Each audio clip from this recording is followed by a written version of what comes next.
Nebraska lawmakers send two bills to the governor for his signature. Now, the bills aim to close the budget gap by about $130 million.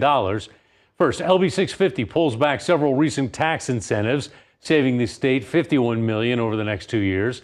LB 645 reduces the amount that the state and teachers have to pay into their pension plan as it becomes fully funded. Supporters say that could save the state $83 million. But there's still a budget crunch that needs to be solved in the final days of the session. KETV News Watch 7's Andrew Ozaki reports from Lincoln.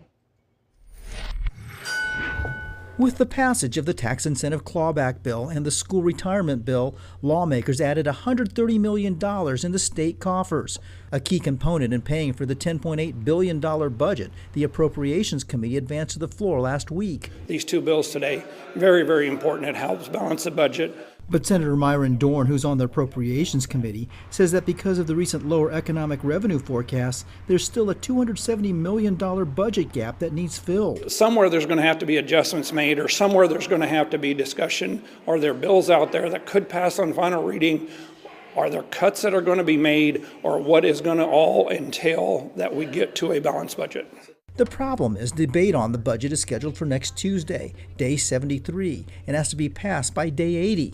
However, in order to make things balanced, which is required by law, any bills to increase revenue will have to pass before the budget. I would say that'll be a real challenge and probably unheard of. So I would anticipate that by the end of day 80, we will have the answers necessary. Speaker John Arch says this is a unique situation. There will be those that will be proposing revenue bills.